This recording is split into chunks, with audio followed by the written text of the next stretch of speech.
얼마 전 학교에서 고1 아이들을 대상으로 잠복 결핵 검사를 하는데 동의서를 받더라고요. 냈는데 학부모들이 의학상식 없는 상태에서 학교에서 실시한다니까 별 의심 없이 동의서를 다 사인을 해준 모양입니다.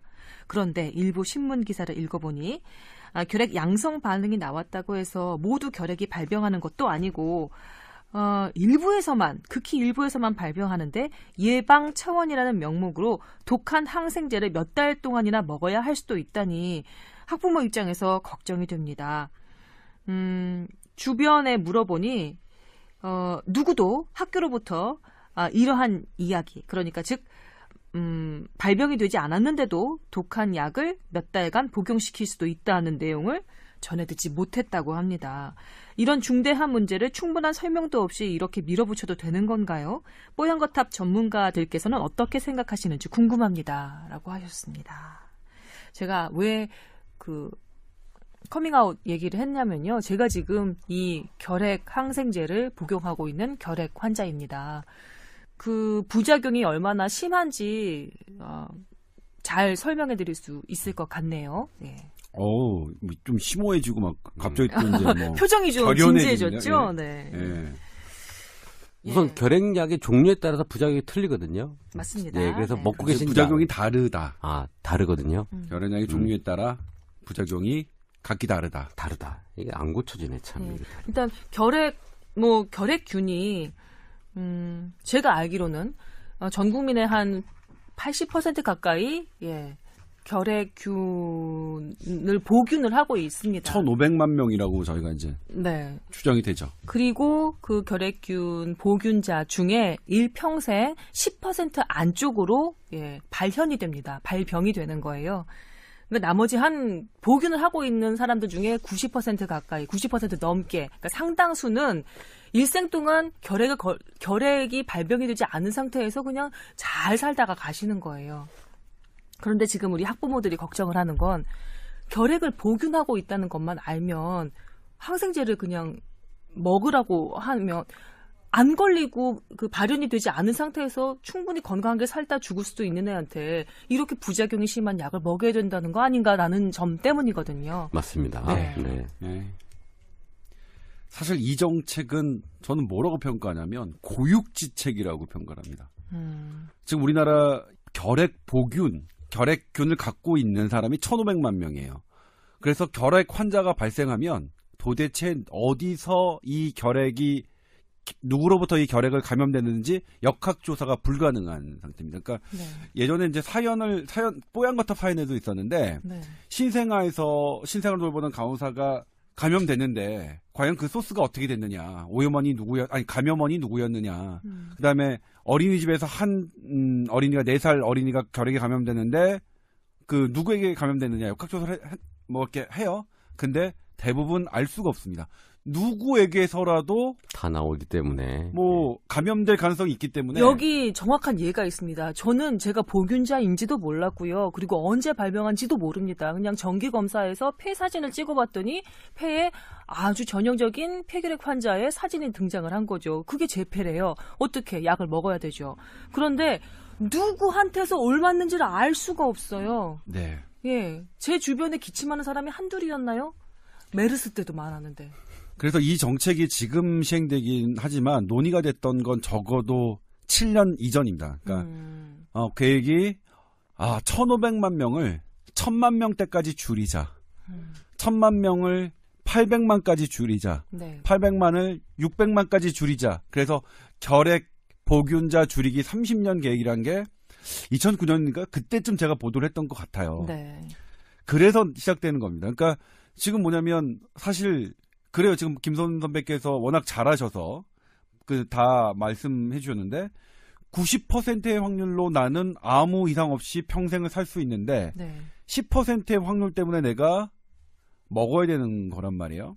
근데 줄이기 위해서는 어쩔 수 없이 그렇게 하지 않고서는 전반적인 그러니까 결핵 보균자 수 자체를 확 떨어뜨리지 않고서는 우리나라의 잠복 결핵 보균자를 줄일 수 없다는 그런 논의에서 오래전에 나왔던 거고. 근데 다만 이렇게 중차대한 일은 설명을 했어야죠. 그렇죠. 지금대로 네. 이렇게 말씀을 하고 사실은 이렇다.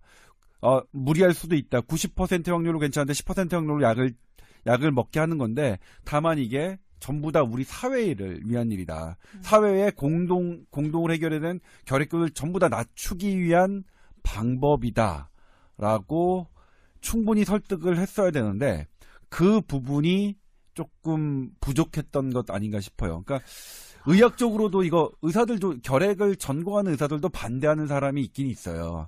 그런데 이 정책은 사실 우리나라에서 결핵을 많이 봐왔고 결핵에 대해서 연구를 해왔던 사람들이 오래전부터 준비한 계획인 거는 사실입니다. 제가 보건복지부 네. 평가위원이잖아요. 그럼 보건복지부에서 그 질병정책과에서 이 결핵 퇴치에 대한 정책의 결과물을 가지고 나오고 이걸 제가 평가를 하는 사람이에요. 네. 올해 이 대책을 통해서 결핵 그 환자 수의 감소를 만들어냈거든요. 제가 수치는 까먹었어요. 근데 이 정책으로 해서 결핵 환자 수가 줄고 있기 때문에 우리는 정책 수행을 잘 했다라고 보건복지부에서 올렸고 그 결과 기준 대비 더 많은 성과를 냈기 때문에 사실은 성적을 잘 받았어요. 잠깐만요. 지금 네. 이 고1 아이들을 대상으로 한 잠복결핵 검사 및 항생제 투약이 이미 진행이 된 정책이란 말씀이신가요? 네, 시범 실시 말씀하신 거였어요? 아니면 지금 그 작년도가 재작년 시범 실시를 했고 지금은 이거를 더 확대를 시키려고. 왜냐하면 보균자 수가 줄고 있다라는 지금 결과가 나왔기 때문에. 그 1년 정도 시행한 것만으로도 확실한 효과가 있다는 그런 보고서가 나온 나왔어요. 상태예요? 저는 지금 봤고 그 정책의 효과가 훨씬 뛰어나다고 판단하고 있어요. 복지부 내에서는. 그렇습니까? 그래서 이런 그 유사 결핵의 어떤 증상이라든지 보균자 있는 경우에 어떻게든 약물을 투여해서 줄이려고 하는 게 지금 현재 우리나라 보건 정책으로 지금 진행을 하고 있어요. 이게 당시에도 되지 않고, 파일럿 스터디 작은 스터디로는 네. 그랬어요. 어떤 지역별로 소규모 지역을 가지고 그렇게 해봤는데, 그러니까 그때는 이제 임상 시험의 하나였죠. 근데 잠복결핵 그 보균율이 떨어지는 게 뭐예요? 당시가 제 생각에는 질병관리본부장 감염병 관리과장을 하실 때의 정책이에요. 그러니까 이게 상당히 그러니까 급작스럽게 내놓은 정책은 아니에요. 정부에서 서서히 만들어서 이번 정부에서 내놓은 것도 왜 아니고요. 의심을 했었냐면요. 제가 발병한 게 제가 이 결핵이 발현되고 있다는 것을 발견한 것이 지난 12월 말에 건강 정기 건강 검진에서였는데요. 그때 폐 사진 찍자마자 하루 지나지 않았는데 그 병원에서 빨리 와서 재검을 받으라고 닥달을 하더라고요.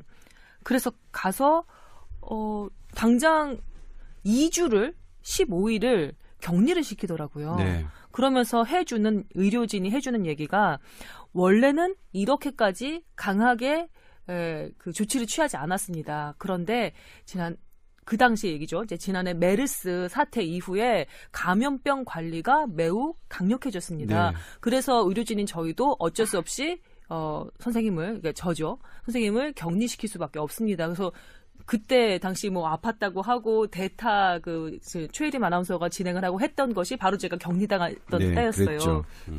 그리고 난 다음에 아주 독한 약을 먹기 시작했는데 독한 약을 한 2주 정도를 먹으면 감염 가능성이 현저히 낮아지거나 거의 전무해진다라고 의료진이 판단을 한다고 하는 거예요. 네, 의학적으로는 없다고 판단하니까 격리가 네. 해제되는 거거든요. 격리가 해제되는 거예요. 그러니까 딱 2주만 독한 약을 먹고 그 다음에는 일상으로 복귀를 할 수 있는 거죠. 제가 고1 대상 잠복결핵 검사 그 기사를 보면서 이렇게 생각했던 거예요. 메르스에서 너무 심하게 대인 의료 당국이 너무 쉽게 그리고 경솔하게 이런 강력한 대책을 마련해서 시행을 하기 시작했구나라는 의심이 강하게 들었어요. 그리고 결핵 환자 입장에서 과연 이렇게 무리해서 한다고 뭘 줄일 수는 있겠지만 결핵이 발병하지 않고 90% 애들이 틀림없이 건강하게 살 수 있는데 이렇게 저도 먹으면서 굉장히 힘들었더니 부작용 때문에 힘들었더니 이 결핵약을 6개월이 넘게 먹어야 된다는 게 너무 큰 비용처럼 느껴진 거죠. 저는 차라리 딱 2주면 전염성이 떨어지고 그리고 예전과 달리 기침 예절이라든지 개인 위생에 대한 그 경각심이 높아진 사회 분위기라면 이전에 결핵 그 발병률이 높았던 때와 이후의 양상은 확연히 다를 수 있다는 생각이 드는 거예요.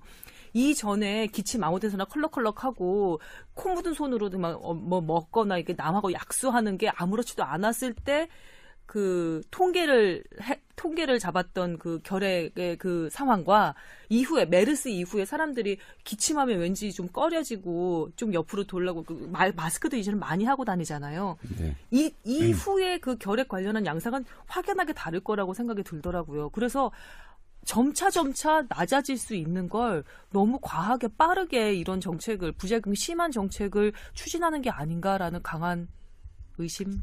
아닙니다. 이거는 들었었어요. 오랜 기간 준비돼 있고 지금 확대해서 할 거고요. 그래요? 그거는 저도 동의하는 바입니다. 왜냐하면 내부자여서 그런 거 아니에요? 아니에요. 보건복지부 저는 내부자여서 평가하는 사람이기 때문에 사실은 뭐 그걸 나쁘다고 얘기할 수도 있는데 사실 10%밖에 발현이 안 되는데 약을 먹어야 되느냐. 근데 그걸 그냥 뒀을 때 내가 결핵에 걸릴 확률이 많아지는 거잖아요. 사실은 그냥 뒀을 때.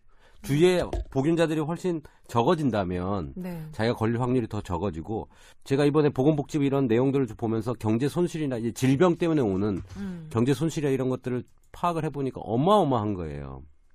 결핵 때문에 오는 손실이요? 결핵뿐만 아니라 결핵으로 들어간 돈도 엄청 많이 들어갑니다. 나라 세금이 결핵 이 퇴치 운동 사업에 상당히 많이 들어가거든요. 크리스마스 시즌 이제 사지도 않잖아요. 근데 그런 거 말고도 그냥 돈을 많이 씁니다. 이 네. 비용 자체가. 그래서 빨리 이게 줄어들어서 그 비용도 줄여야 된다고 저는 생각을 사실 하거든요. 그래요. 크리스마스 선물 받고 싶다. 그 얘기를 하니까. 갑자기 크리스마스 실에서 크리스마스 선물로 가는 이 행태는 뭐죠? 뭐 상상력? 아니 근데 이런 부분이 저는 이제 사실 취재 기자로서 이런 것들을 지켜봤잖아요. 그러니까 제가 뭐 들으시는 분도 알겠지만 정부의 정책이 일방적으로 막 그 찬성하고 이런 스타일은 아닌데 네. 이거는 그러니까 말씀하신 대로 그런 오해는 있을 수 있겠네요. 그러니까 물론 격리가 강화된 건 있어요. 그러니까 그 감염병 그 특별법이 메르스 이후에 새롭게 만들어져서 그 적용이 되고 있기 때문에 관리가 더 까다로워진 건 사실이지만 이렇게 잠재적인 보균자, 결핵 보균자를 어떻게 낮출 것이냐에 대한 오랜 고민 끝에 계속 계획을 해왔고 하는 부분이거든요. 그러니까 저는 뭐냐면 이게 나왔을 때 왜 논란이지 이거 그러니까 미리 만약 몇 년부터 제가 만약 교육부나 질병관리본부의 공무원이었다면 몇 년부터 그러니까 지금 중학교 2학년이 고등학교 2학년이 되는 몇 년부터 이렇게 시행하겠습니다. 이런 거를 매년 얘기한 다음에 그리고 나서 그때 하면 이런 부작용은 안 생겼을 거 아니에요. 근데 저처럼 메르스 이후에 너무 급조한 정책이 아닌가라는 의심을 살만하지 않나요? 네, 그렇네요. 지금 보니까 그렇게 충분한 설명이 없었다면, 그러니까 이게 예전부터 했다면 저는 분명히 그렇게 몇 년 중2 학생이 고2가 되는 몇 년부터 이렇게 합니다. 그다음에 지금 중3이 되는 중3이 뭐 고2가 되는 뭐 몇 년 뭐 2017년부터 이 정책을 실시합니다. 이렇게 계속 단계적으로 밝혀왔다면 지금의 아주 그 학부모들이 겪는 그런 혼란은 좀 상당히 줄어들지 않았을까 싶습니다. 그러니까 이거는 뭐냐면 사실은 어떤 의미가 있냐면 이 약을 먹는 분들이 우리 사회의 전반적인 결핵 잠복균의 그 보유율을 낮추기 위해서 사회에 조금 희생하는 면이 있어요. 그러니까 개인적으로는 사실 만약 뭐 나 감염성 없는데 나 지금 그리고 발현 안 했고 그리고 사실 나 남한테 지금 전염시킬 위험성도 없고 근데 내가 왜 약을 먹나 나중에 이게 진짜로 발현되면 먹을래 해도 사실은 그 논리를 강제로 이렇게 어떻게 뒤엎기는 어렵거든요. 그렇죠. 자, 지금 혹시 헷갈리시는 분들이 있을까봐 저 말씀을 드리면 보균 상태만으로는 감염이 되지 않습니다. 예, 발현이 된 상태, 그러니까 그 활동성이 된 이후에만 결핵균은 그 기침을 하거나 이런 비말로만 감염이 되거든요. 그러니까 단지 보균자라고 해서 약을 먹으라고 하면 뭐 충분히 억울할 수 있을 것 같아요. 그리고 그냥 가볍게 비타민처럼 먹을 수 있는 약이 아니라 거의 한 12알, 막 11알 막 그렇죠. 이렇게 먹습니다. 그리고 간 독성도 심하고 네. 신장도 약간 약해져서 많이 붓기도 하고요. 그리고 얼굴도 까매지고 여러 가지 좀 힘든 경우 있거든요. 그 선배 원래 까맣지 않았나요? 아우, 나 왜 그 우유빛깔이었어. 있나요? 그럼. 커피 우유? 기억이 안 나는데. 커피 우유 아니. 이 사람들이 제가 이렇게 경험했기 때문에 확실하게 말씀드릴 수 있는 것이요. 의사 선생님들이 그러시더라고요. 약이 나와 있는 건 걱정할 필요 없는 얘기다. 예. 이게 임치선 원장님 말씀대로 보균자가 약을 먹으면 그 평생 결핵에 걸릴 수 있는 확률 자체를 아주 훅 떨어뜨리는 거니까요. 네. 예. 그렇게 생각하면은 그리고 더 뭐. 그 노인과 이 젊은 사람들이 또 약의 반응률이 또 좀 틀리고요. 부작용도 젊은 애들이 훨씬 적어요. 네. 그 우리 김소연 아나운서가 먹을 때 좀 힘들었겠지만 젊은 애들이 먹으면 좀 괜찮을 거니까 그 정도는 아닐 겁니다. 적어도. 네. 나는 이렇게 가나? 네. 난 이렇게 갖고야 적어도. 마나? 네. 근데 아무튼 그래도 이제 뭐 부작용 같은 거 있는지 잘 살피고 설명을 조금 더 잘하고 홍보를 네. 1년 전만 했다면 네. 인식을 했으면 보통 부모들은 그렇겠지라고 받아들였을 텐데. 그래서 이제 입장 바꿔 생각해 보면 내 자식이 잠복결핵인데 이걸 먹어야 된다고 하면 속상할 것 같아요. 속상할 것 같아요, 사실은. 그렇지만 이게 그런 의미에서 나온 정책이다. 뭐 이렇게 설명을 드리겠습니다. 네. 예. 네, 여튼 저는 뭐 잘 투병하겠습니다. 이제 몇 개월 안 남았습니다. 약 먹는 기간도. 네. 먹을만 해요. 힘들긴 하지만. 네.